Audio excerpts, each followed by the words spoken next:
Hello student, this is Aishwarya Sharma. हम पढ़ रहे हैं क्लास 7th का विषय गणित। क्या पढ़ रहे हैं? गणित। अब गणित में हमारा टॉपिक चल रहा है परिमाप और क्षेत्रफल के बारे में। ठीक है ना। परिमाप और क्षेत्रफल में हमने लास्ट क्लास में वर्ग और आयत के परिमाप और क्षेत्रफल के बारे में कुछ समझा था और उसके एग्जाम्पल देखे थे। आज हम करेंगे उससे संबंधित अभ्यास 11.1। आइए चलते हैं। अब देखो ये क्या है। क्वेश्चन नंबर 1, एक आयताकार भूखंड की लंबाई और चौड़ाई क्रमश 500 मीटर और 300 मीटर है। ज्ञात कीजिए भूखंड का क्षेत्रफल और भूखंड का मूल्य यदि 1 मीटर स्क्वायर का मूल्य 10,000 रुपये है। क्या है? भूखंड की लंबाई और चौड़ाई क्रमश 500 और 300। अब इसमें हमें ज्ञात करना है भूखंड का क्षेत्रफल। अब भूखंड के क्षेत्रफल में ही मेल देखना है हमें। अब देखो पहले देखो ये आयताकार है ना, तो अगर मैं इसकी फिगर ड्रॉ करना चाहूँ तो मैं फिगर इसकी कुछ इस तरीके से ड्रॉ करूँगी। ये रहा हमारा आयत। आयत में क्या है? 500 मीटर, तो इसकी क्या है? लंबाई है और चौड़ाई कितनी है? 300 मीटर। ठीक है ना। अब इसका क्या ज्ञात करना है? क्षेत्रफल। तो आयताकार भूखंड की लंबाई कितनी दी है? 500 मीटर। आयताकार भूखंड की चौड़ाई कितनी दी है? 300 मीटर। तो अब आयताकार भूखंड का क्षेत्रफल क्या होगा? आयताकार भूखंड का क्षेत्रफल होता है लंबाई गुणा चौड़ाई। लंबाई गुणा चौड़ाई, तो लंबाई के नीचे रखेंगे 500, चौड़ाई के नीचे रखेंगे 300, तो 500 इंटू 300, तो ये हो जाएगा 1,50,000 यानी कि 1,50,000 मीटर स्क्वायर। अब यह मीटर स्क्वायर क्यों करा? क्योंकि देखो यहाँ भी ये भी मीटर में, ये भी मीटर में। जब एक मीटर की दूसरे मीटर से हम मल्टीप्लाई करते हैं तो हमारा हो जाता है मीटर स्क्वायर। अब क्या है हमारा? अब पूछा है भूखंड का मूल्य यदि 1 मीटर स्क्वायर का मूल्य 10,000 रुपये है। तो देखो 1 मीटर स्क्वायर भूखंड का मूल्य कितना है? 10,000 रुपये। तो इसलिए 1,50,000 मीटर स्क्वायर भूखंड का मूल्य कितना होगा? 10,000 इंटू 1,50,000। जब 10,000 के आप 1,50,000 से मल्टीप्लाई करेंगे तो आपका आंसर क्या आएगा? पढ़ के देखो। 1s, 10s, 100, 1000, 10,000। तो यहाँ तक 1s, 10s, 100, 1000, 10,000, लाख, 10 लाख, 10 लाख भी होगा। अब क्या होगा? करोड़, 10 करोड़, अरब। तो ये तो बहुत बड़ा मूल्य आ रहा है। तो ये हो जाएगा इसका, क्या हो जाएगा इसका? भूखंड का मूल्य। ठीक है ना। अब हम चलते हैं अपने नेक्स्ट क्वेश्चन की तरफ। अब देखो सेकंड क्वेश्चन हमें दिया हुआ है, एक वर्गाकार पार्क का क्षेत्रफल ज्ञात कीजिए जिसका परिमाप 320 है। तो अगर मैं इसको ड्रॉ करूं तो ये बन जाएगा एक वर्गाकार। अब इसका परिमाप यानी कि अगर मैं इन सब की बात करूं चारों भुजाओं की, तो ये रही इसकी चारों भुजाएं, तो ये हमें दिया हुआ है 320 मीटर। ठीक है ना। अब कह रहे हैं वर्गाकार पार्क का परिमाप 320 मीटर है, लेकिन परिमाप का फॉर्मूला क्या होता है? परिमाप का फॉर्मूला होता है 4 गुणा भुजा। अब देखो हमें पता कैसे चलेगा कि हमें ये करना है? तो पहले देखो वर्गाकार पार्क का क्षेत्रफल कह रहे हैं, तो क्षेत्रफल का फॉर्मूला हमारे पास होता है भुजा गुणा भुजा। तो भुजा हमें पता होनी चाहिए, पर भुजा देखो क्वेश्चन में दी हुई है? नहीं दी हुई। परिमाप दिया है तो परिमाप की हेल्प से हम भुजा निकालेंगे। तो 4 गुणा भुजा। तो अब क्या हुआ? भुजा तो यही रही, 4 आ गया मल्टीप्लाई में, तो ये हो गया डिवाइड में। तो 320 को जब 4 से डिवाइड करोगे तो 80 मीटर आंसर आया। अब वर्गाकार पार्क का क्षेत्रफल क्या होता है? भुजा गुणा भुजा। तो जब 80 की आप 80 से मल्टीप्लाई करोगे तो 80 इंटू 80, 8 8 64 और डबल 0, तो 6400 मीटर स्क्वायर। तो आता है वर्गाकार पार्क का क्षेत्रफल 6400 मीटर स्क्वायर है। ठीक है ना, यानी कि 6400 मीटर स्क्वायर। तो ये आ गया हमारा वर्गाकार पार्क का क्षेत्रफल। कौन सा क्षेत्रफल? जिसका परिमाप हमें दिया हुआ था। अगर खाली भुजा पूछते तो भुजा हम कह सकते थे कि वर्गाकार परिमाप की भुजा जो है वो 80 है। और देखो 80 आई ना आपकी, तो 80 और 80 जब आप प्लस करोगे तो अगर हमें 80 यहाँ, 80 यहाँ और 80 यहाँ, अगर मैं इन सबको प्लस करूँगी तो भी हमारा 320 ही आएगा। अब हम देखते हैं अपना नेक्स्ट क्वेश्चन। क्वेश्चन नंबर 3, एक आयताकार भूखंड की चौड़ाई ज्ञात कीजिए यदि इसका क्षेत्रफल 440 मीटर स्क्वायर है और लंबाई 22 मीटर हो और इसका परिमाप भी ज्ञात कीजिए। तो आयताकार भूखंड की चौड़ाई, उसका क्षेत्रफल हमें दिया हुआ है। तो देखो आयताकार भूखंड का क्षेत्रफल होता है, दे रखा है 440 मीटर स्क्वायर। वैसे क्षेत्रफल का फॉर्मूला होता है लंबाई गुणा चौड़ाई। तो लंबाई के नीचे तो लंबाई लिख देंगे 22 मीटर और चौड़ाई के नीचे क्या लिखेंगे? चौड़ाई के नीचे हमें नहीं पता तो चौड़ाई ऐसी आ जाएगी। लंबाई मल्टीप्लाई में है ना, तो इधर जाके किस में हो जाएगी? डिवाइड में। डिवाइड में हो गई तो क्या आ गया हमारा 22। अब 22 को जब आप इससे काटोगे तो यहाँ जाएगा 22 2 जा 44 इंटू 0, तो ये क्या आ जाएगी 20 मीटर। देखो ये आ गई ना, लंबाई के नीचे हमने 22 लिखा था, चौड़ाई के नीचे चौड़ाई, ये मल्टीप्लाई में थी तो इसलिए यहाँ पे आके डिवाइड में हो गई, तो हमारी चौड़ाई आ गई 20 मीटर। अब कह रहे हैं इसका परिमाप ज्ञात करो, तो परिमाप क्या होगा, आयताकार भूखंड का परिमाप होता है 2 लंबाई प्लस चौड़ाई। तो देखो लंबाई के 2 के नीचे 2 लिखेंगे, क्या होता है 2 लेंथ प्लस ब्रेथ, तो 2 के नीचे 2, लेंथ क्या है, लेंथ हमें दी हुई है 22 मीटर और ब्रेथ क्या आई है हमारी 20 मीटर, ये आ गई ना 20 मीटर, तो 2 की जगह 2 आ जाएगा। 22 में जब आप 20 प्लस करेंगे तो आपका आंसर आएगा 42 मीटर। अब 42 की 2 से मल्टीप्लाई करोगे तो आपका आंसर आएगा 84 मीटर। तो हम कह सकते हैं कि एक आयताकार भूखंड की चौड़ाई 20 मीटर है यदि इसका क्षेत्रफल 440 मीटर स्क्वायर है और लंबाई 22 मीटर हो, और आयताकार भूखंड का परिमाप होगा हमारा 84 मीटर। ठीक है ना। अब हम देखते हैं अपना नेक्स्ट क्वेश्चन, क्वेश्चन नंबर 4। तो क्वेश्चन नंबर 4 हमें एक दिया हुआ है, एक आयताकार शीट का परिमाप 100 सेंटीमीटर है, यदि लंबाई 35 सेंटीमीटर हो तो इसकी चौड़ाई ज्ञात कीजिए और इसका क्षेत्रफल भी ज्ञात कीजिए।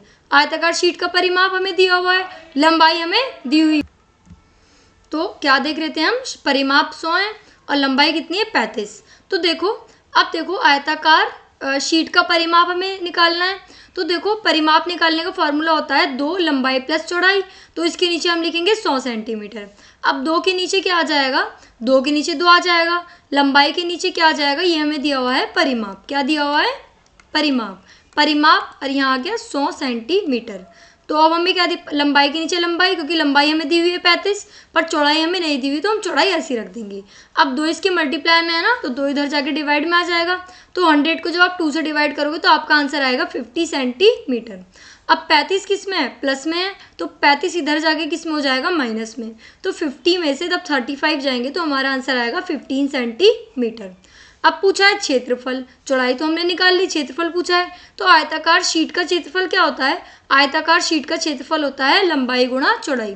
क्या होता है आयताकार शीट का क्षेत्रफल, लंबाई गुणा चौड़ाई, तो लंबाई तो इसकी 35 आ गई, चौड़ाई इसकी 15 आ गई, तो ये हो गया लंबाई गुणा चौड़ाई, लंबाई के नीचे लिखेंगे 35 और चौड़ाई के नीचे लिखेंगे 15। जब आप 35 के 15 में मल्टीप्लाई करेंगे तो आपका आंसर आएगा 525। ये देखो मैं आपको करके दिखाती हूँ, 35 की 15 में मल्टीप्लाई, 15 5 से 75, 75 की 5 आ गया और कैरी के आ गए 7, 15 3 से 45, 45 में जब आप 7 ऐड करोगे तो आपका आंसर आएगा 52, तो 525 सेंटीमीटर स्क्वायर। तो हम कह सकते हैं कि आयताकार शीट की चौड़ाई और क्षेत्रफल क्रमशः 15 सेंटीमीटर और 525 सेंटीमीटर स्क्वायर है। अब हम देखते हैं अपना नेक्स्ट क्वेश्चन, क्वेश्चन नंबर 5।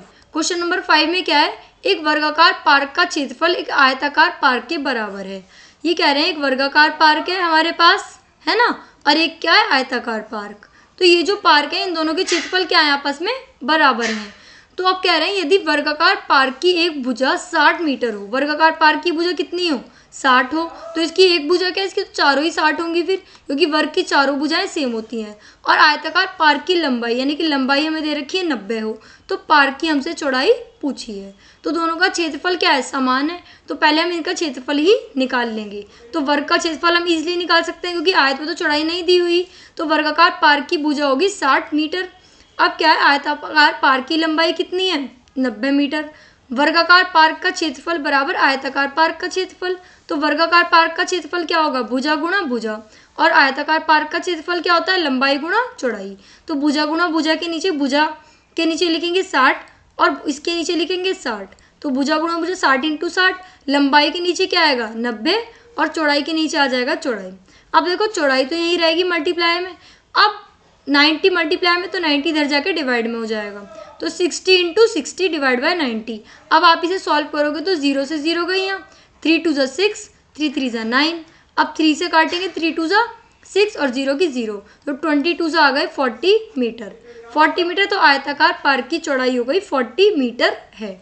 अब देखो अगर मैं इसको रीचेक करना चाहूँ कि क्वेश्चन ठीक है या नहीं है, तो मैं क्या करूँगी, आयत का क्षेत्रफल निकाल लूँगी। आयत का क्षेत्रफल होता है लंबाई गुणा चौड़ाई, तो लंबाई के नीचे क्या रखेंगे 90 और चौड़ाई के नीचे क्या रखेंगे 40। जब आप 90 की 40 से मल्टीप्लाई करेंगे तो आपका क्या आंसर आएगा, 9 4 60, 9 4 36 और 0 और 0, 36 सेंटीमीटर स्क्वायर। और वर्ग का क्षेत्रफल देखो, वर्ग का क्षेत्रफल भुजा गुणा भुजा, यानी कि 60 × 60, तो 6 6 36 और 0 की दोनों 0, तो देखो दोनों सेम आ गए ना, तो इसका मतलब हमने ये क्वेश्चन ठीक करा है। तो आयत का क्षेत्रफल वर्गाकार पार्क का क्षेत्रफल भी हमने आपको प्रूफ करके दिखा दिया कि दोनों इक्वल हैं, तो इसलिए हम कह सकते हैं आयताकार पार्क की चौड़ाई 40 मीटर है। अब हम देखते हैं अपना नेक्स्ट क्वेश्चन। एक तार आयत के आकार का है ना। अब देखते हैं इसकी लंबाई 40 सेंटीमीटर है और चौड़ाई कितनी है 22 सेंटीमीटर। यदि इस तार को दोबारा मोड़कर एक वर्ग बनाया जाए, अब एक तार था, उसका हमने पहले आयत बनाया जिसमें उसकी लंबाई थी 40 और चौड़ाई थी 22। अब देखो उस तार को मोड़कर हमने क्या बना दिया, वर्ग बना दिया, वर्ग बना दिया ना। तो अभी कह रहे हैं कि प्रत्येक भुजा की माप क्या होगी, यानी कि ये जो है इसकी प्रत्येक भुजा की माप बताओ और यह भी ज्ञात कीजिए किस आकार का क्षेत्रफल अधिक होगा। तो देखो प्रश्न के अनुसार वर्ग का परिमाप क्या होगा, वो आयत के परिमाप के बराबर होगा। क्यों होगा भाई, क्योंकि जो तार है, तार तो सेम ही यूज़ हो रहा है, एक ही तार तो यूज़ हो रहा है, तो तार छोटा बड़ा थोड़ी ना हो जाएगा। तो इसलिए वर्ग का परिमाप होगा 4 गुणा भुजा, आयत का परिमाप होगा 2 लंबाई प्लस चौड़ाई। तो 4 के नीचे 4 लिखेंगे, भुजा के नीचे क्या लिखेंगे भुजा, 2 के नीचे 2, लंबाई के नीचे क्या लिखोगे, लंबाई के नीचे लिखोगे 40 और चौड़ाई के नीचे 22। तो 4 गुणा भुजा 40 और 22 को ऐड करेंगे तो 62 यानी कि 62 आएगा। अब 2 की 62 से मल्टीप्लाई कर दो और 4 जो है मल्टीप्लाई में तो 4 डिवाइड में आ जाएगा, ये आ गया 4 डिवाइड में। जब आप इसको सॉल्व करोगे 2 1 = 2, 2 2 = 4 और 2 से इसे काटोगे तो 31 सेंटीमीटर इसकी भुजा आ गई। अब इसकी भुजा आ गई, अब कह रहे हैं क्षेत्रफल बताना है। तो देखो आयत का क्षेत्रफल क्या होगा, लंबाई गुणा चौड़ाई, तो 40 × 22 880 यानी कि 880 रुपीज़ सेंटीमीटर। तो रुपीज़ क्यों आएगा, सेंटीमीटर स्क्वायर तो एरिया है। और वर्गाकार तार का क्षेत्रफल क्या आएगा, ये आएगा भुजा गुणा भुजा। तो भुजा गुणा भुजा क्या होगा 31 × 31। जब 31 की 31 में मल्टीप्लाई करेंगे तो 961 सेंटीमीटर स्क्वायर ही आएगा। तो देखो किसका क्षेत्रफल अधिक है, आयत का या वर्ग का। तो हम कह सकते हैं कि रेक्टेंगल और किसमें, स्क्वायर में किसका क्षेत्रफल अधिक है। रेक्टेंगल का कितना है 880 और स्क्वायर का कितना है 961, तो ये अधिक है, यानी कि वर्ग का क्षेत्रफल अधिक है किससे, रेक्टेंगल के क्षेत्रफल से। अब हम देखते हैं अपना नेक्स्ट क्वेश्चन, क्वेश्चन नंबर 7। एक आयत का परिमाप 130 सेंटीमीटर है। यदि आयत की चौड़ाई 30 सेंटीमीटर हो तो आयत की लंबाई ज्ञात कीजिए और आयत का क्षेत्रफल भी ज्ञात कीजिए। अब देखो आयत का परिमाप 130 सेंटीमीटर है, तो आयत का परिमाप वैसे क्या होता है 2 लंबाई प्लस चौड़ाई। अब इन्होंने क्षेत्रफल भी पूछा है, तो क्षेत्रफल तो तभी ज्ञात कर पाओगे जब लंबाई ज्ञात हो, क्योंकि क्षेत्रफल का फॉर्मूला होता है लेंथ × ब्रेथ। तो ब्रेथ तो हमारे पास है, लेंथ हमारे पास नहीं है, तो ये हमें क्या करनी है, फाइंड करनी है। तो अब क्या होगा, 2 के नीचे 2 आ गया, लेंथ के नीचे लेंथ, चौड़ाई की जगह आ जाएगा 30 और ये दे रखा है 130। अब 2 मल्टीप्लाई में है ना, तो 2 डिवाइड में आ जाएगा, आ गया 2 डिवाइड में। जब 130 को 2 से डिवाइड करोगे तो 65 आपका आंसर हो जाएगा। तो अब लंबाई प्लस 30 यानी कि 65। अब 30 प्लस में है तो 30 इधर जाके किसका हो जाएगा, माइनस का। तो 65 में से 30 गया तो हमारा आंसर आया 35 सेंटीमीटर लंबाई आ गई। अब क्षेत्रफल ज्ञात करना है, तो क्षेत्रफल होगा आयत का लंबाई गुणा चौड़ाई। तो लंबाई गुणा चौड़ाई, लंबाई के नीचे आएगा 35 और चौड़ाई के नीचे आएगा 30। चौड़ाई तो पहले से गिवन थी, तो जब 35 की 30 में मल्टीप्लाई करोगे तो 1050 सेंटीमीटर स्क्वायर हमारा क्या आ जाएगा, क्षेत्रफल। तो हम कह सकते हैं आयत का क्षेत्रफल 1050 सेंटीमीटर स्क्वायर है। तो हमारा क्वेश्चन नंबर 7 भी इस हिसाब से पूरा हुआ। अब हम देखते हैं अपना next question, question number 8। 2 metre लंबाई और 1 मीटर चौड़ाई वाले दरवाजे को एक दीवार में क्या करा जाता है, लगाया जाता है। ठीक है, 2 मीटर लंबाई और 1 मीटर चौड़ाई वाले, और दीवार की लंबाई 4.5 मीटर और चौड़ाई 3.6 मीटर है। देखो मैं यहाँ इसकी पिक्चर ड्रॉ कर देती हूँ, फिगर। यह है एक दीवार। अब दीवार की लंबाई कितनी है 4.5 और चौड़ाई कितनी है 3.6 यानी कि 3.6। अब देखो ये कह रहे हैं कि इसमें एक दरवाज़ा लगाया जा रहा है 2 मीटर लंबाई और 1 मीटर चौड़ाई वाला। तो एक दरवाज़ा यहाँ लगा देते हैं, 2 मीटर लंबाई और 1 मीटर, 2 मीटर लंबाई और 1 मीटर चौड़ाई वाला। ठीक है ना, एक दरवाज़ा इसमें लगाया जा रहा है। अब कह रहे हैं 220 रुपये प्रति मीटर की दर से दीवार पर सफ़ेदी कराने का व्यय। अब दीवार पर सफ़ेदी करानी है, इसका मतलब हमें क्या करना है, इस पार्ट पे करानी है, ये पार्ट हमें छोड़ना है।